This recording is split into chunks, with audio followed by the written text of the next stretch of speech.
Sir पे जिसके हिमालय का ताज है, पांव पखारे जिसके सागर विराज है। सर पे जिसके हिमालय का ताज है, पांव पखारे जिसके सागर विराज है। गूंज रहा था दुनिया में डंका, भारत के खुशियों का दिन आज है, भारत के खुशियों का दिन आज है।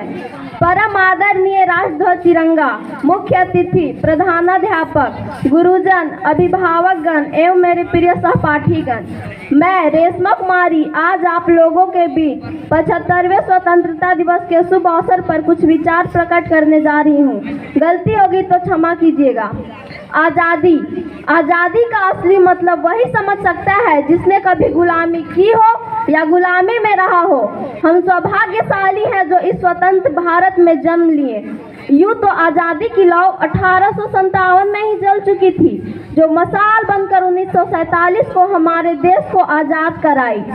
प्राचीन, मध्यकालीन एवं वर्तमान भारत के उदाहरणों से स्पष्ट करना चाहूंगी कि जब हम फिरंगियों के चंगुल में फंस गए थे तो रंग दे बसंती चोला की एक आवाज पर टोलों की टोले उमड़ आते थे और वंदे मातरम के एक नारे से खून में आने वाला 5-5 डिग्री का उफान अंग्रेजी शासक की जड़ों में तूफान ला देता था।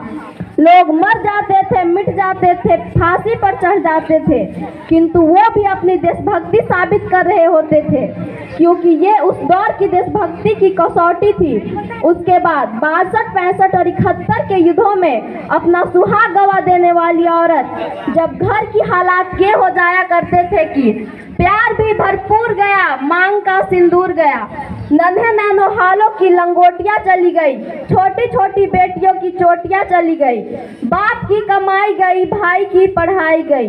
ऐसा विस्फोट हुआ पता भी चला नहीं। और आपके लिए तो एक आदमी मरा है साहब, किंतु मेरे घर की तो रोटियां चली गई, मेरे घर की तो रोटियां चली गई।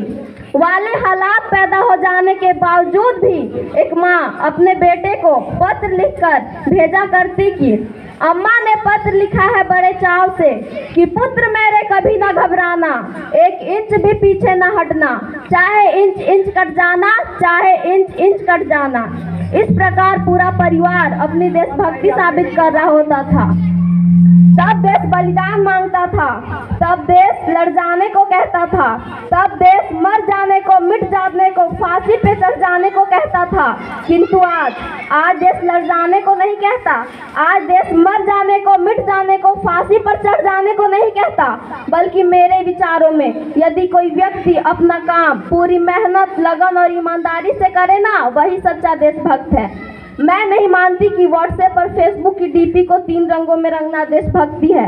और यदि आप ये कहें कि साल में 2 बार हाथ में तिरंगा ले लेना देशभक्ति है, तो मैं पूछना चाहूँगी कि फुटपाथ पे रहने वाला वो बच्चा जो ट्रैफिक की छांव में नंगे पांव में तिरंगा बेच रहा होता है, तो क्या आप उसे इसकी देशभक्ति कहेंगे?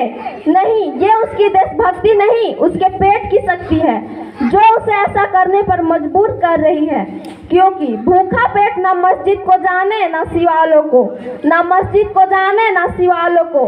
जो पेट के भूखे होते हैं ना, वो सिर्फ अपने भोजन के निवाले को जानते हैं। अपने परिवार, अपने समाज, अपने देश के लिए समर्पण का भाव है हमारी सच्ची देशभक्ति। और हर देशद्रोही के जीवन में आने वाला तूफान है हमारी सच्ची देशभक्ति, ताकि हर देशद्रोही ये समझ सके कि अगर तू परिंदा है तो ये आसमान तेरा है, अगर तू दरिंदा है तो ये शमशान तेरा है, अगर भाईचारे से रहना है तो रह इस जमीन पे, वरना ये कब्र व कब्रिस्तान भी तेरा है। मगर एक देशद्रोही से ज्यादा एक देशभक्ति तब आहत होती है जब एक बेटा अपने बूढ़े माँ बाप को वृद्धाश्रम की चौखट पर छोड़ आता है।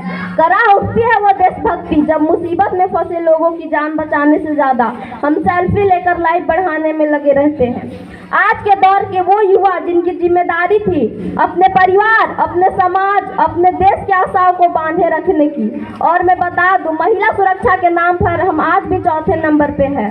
और हम ना ऐसे समाज में जीते हैं जहाँ पत्थर की मूरत को लगते हैं 56 भोग भूखे नंगे तड़पते सो जाते हैं लोग, भूखे नंगे तड़पते सो जाते हैं लोग। मजदूर को मजदूर समझिए, मजबूर नहीं। गरीब को काम दीजिए, दान नहीं। और दान देने के इतने इच्छुक है तो जीते जी रक्तदान दीजिए, और मर जाने के बाद अंग दान कर उस मरते हुए व्यक्ति को जीवन दान दीजिए। यही सच्ची देशभक्ति, यही सच्चा राष्ट्र प्रेम। ना सरकार मेरी है और ना रब मेरा है, बस इतनी सी बात का गुरूर है मुझे कि मैं भारत की बेटी हूँ और यह भारत मेरा है। अंत में मैं बस इतना कहना चाहूंगी कि आओ झुककर सलाम करें जिनके हिस्से में मुकाम आता है, आओ झुककर सलाम करें जिनके हिस्से में मुकाम आता है। खुश नसीब है वो खून जो देश के काम आता है। जय हिंद, जय भारत।